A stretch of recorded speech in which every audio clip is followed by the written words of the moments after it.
Wind gusts that helped push a massive wildfire into Santa Barbara County this weekend were growing weaker Monday, but authorities say the week-old Thomas fire still threatens the coastal enclaves of Carpinteria, Summerland and Montecito. After the fire race west over the Ventura County line and explode to 230,500 acres overnight, firefighters struggled to increase overall containment to 15%. In some areas, the fire burned so fiercely that it left behind a barren and blackened moonscape, firefighters said. On Monday morning, fire crews prepared to defend structures in the foothills north of Carpinteria and surrounding communities from a wall of flames. The unique east-west orientation of area mountain ranges, along with narrow winding roads, make it very difficult for firefighters to battle the fire's western flank head-on, officials said. Instead, crews headed to the residential streets in the south-facing foothills to set up defensive positions. The terrain makes it super difficult for us to position with normal tactics, said Kaylin Ramirez, a fire information officer. While crews stage in town to protect homes, a fleet of fixed-wing aircraft will attack flames higher up in the mountains and try to douse the fire directly, Ramirez said. A reduction in winds Monday was lending a hand to some firefighters. Wind was probably not the biggest factor last night to this morning. It's probably more the complex terrain, very dry and possibly widespread fuels for the fire and the fact that it's a pretty large and ongoing fire, said Robbie Monroe, a meteorologist with the National Weather Service. The fire is in the top 5 of California's largest modern fires. On Sunday, it had surged into the Santa Barbara County foothills, forcing evacuations in the coastal communities of Carpinteria and Montecito. Smoke from the fire has formed a towering pyrocumulus cloud that is capable of creating its own weather and sudden wind shifts, experts say. The fire has also spread ash and particulate across the region, creating unhealthy air quality from Santa Barbara to Bakersfield. The smoke has also contributed to hazardous driving conditions by limiting visibility. If driving in smoky areas, keep windows rolled up and vents closed, urged Santa Barbara County's Twitter account. If you need air conditioning, make sure you set your system on recirculate. As the fire grew Sunday, containment had dropped from 15% to 10%, authorities said. By Sunday evening, the blaze had scorched 230,000 acres. At least one firefighter was injured during the battle when he fractured his lower leg. The Redding firefighter is in good spirits and is returning home, the Redding Fire Department said in a statement Monday. The number of structures destroyed stands at 798, according to the California Department of Forestry and Fire Protection. Wind speeds are expected to be on the lower end of what's been seen over the last week, forecasters say. Over Sunday night and into Monday morning, there were wind gusts of around 20 miles per hour across the lower mountains and foothills in the region of southeastern Santa Barbara County and to southwestern Ventura County. Firefighters are taking advantage of a break in the wind in the Carpinteria area, said Capt. Dave Zanaboni, Public Information Officer for Santa Barbara County Fire Department. The onshore breeze is actually keeping the fire up where we want to keep it, up in the foothills and not down into the populated areas. Zanabone said. Our plan is to take advantage of this weather with aircraft as much as we can. Here in Santa Barbara we had the threat early yesterday morning, where we lost a couple of homes in the Carpinteria foothills. This area, we've gotten a huge break. There are water-carrying helicopters making continuous drops and hand crews and dozers going directly on the fire line, he said. Stronger winds are expected in the afternoon, although nothing like before. There have been an estimated 7,200 orders of evacuation for individuals and 34,000 warnings, telling residents to be prepared in Santa Barbara city areas, according to the county's Office of Emergency Management. The plan for today is to go direct on the fire line wherever we can and take advantage of the minimal wind, Zanabone said. We are just plugging away and working real hard at it and trying to keep it from burning even more homes and trying to put this thing out so we can all have Christmas. Celebrities have found their homes in the wealthy enclave of Montecito under threat. Montecito is home to celebrities like Oprah Winfrey and Rob Lowe. Winfrey tweeted, "Peace be still, is my prayer tonight. For all the fires raging through my community and beyond. Peace be still." Lowe also took to Twitter Sunday, stating that the fires were closing in with firefighters making brave stands. Could go either way. Packing to evacuate now, he said. Both Winfrey and Lowe have been through at least one fire in the area before.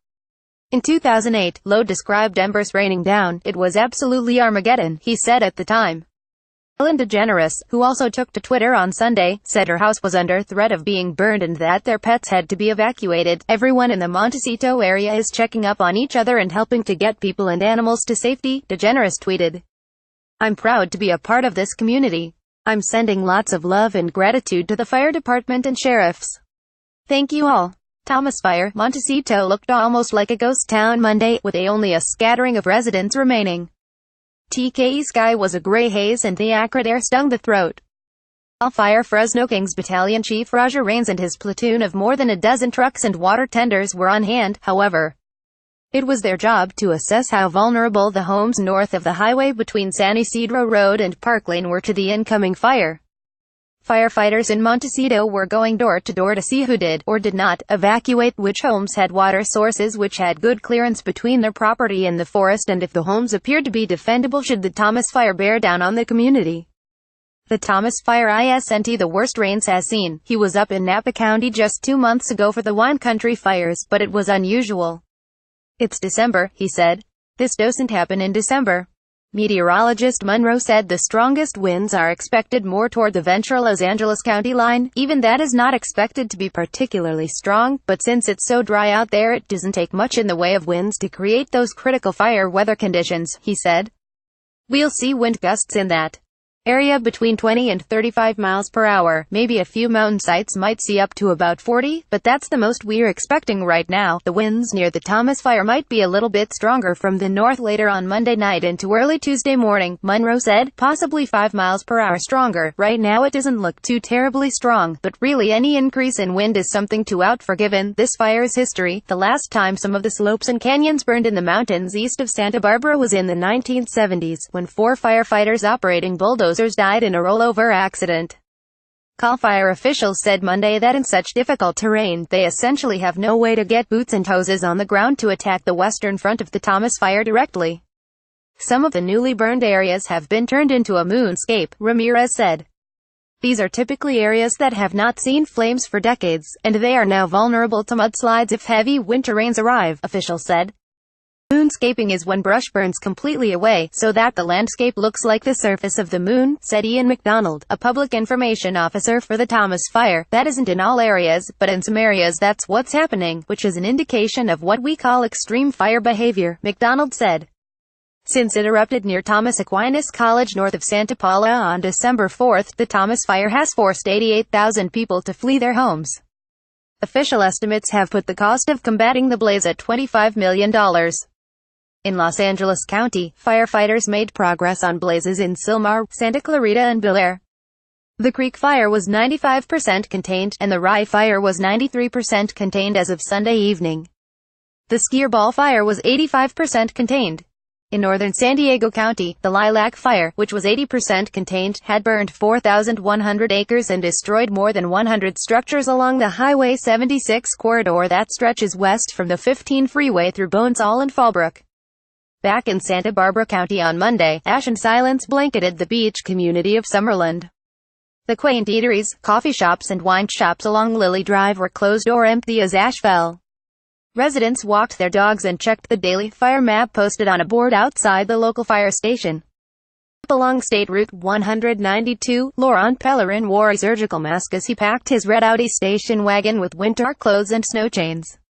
The 48-year-old home decor store manager was getting ready to drive his family to Chicago for a new job when the fire closed in on his cottage near Turo Canyon over the weekend. Now they are leaving, unsure if their home will survive after they go. It is surreal. We are leaving the fires and rushing to get the snow chains for winter, he said. Across the road, a private wildfire protection unit from the insurer AIG was patrolling one of the high-value homes in the area.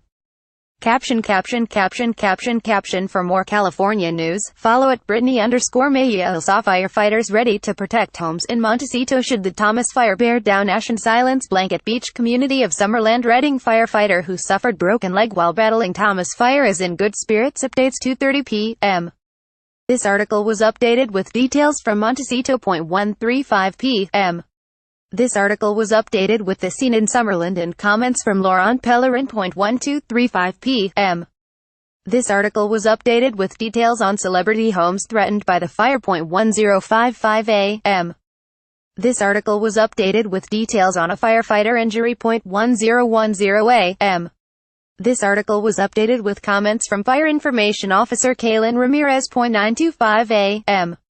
This article was updated with details on air quality. This article was originally published at 8:20 a.m.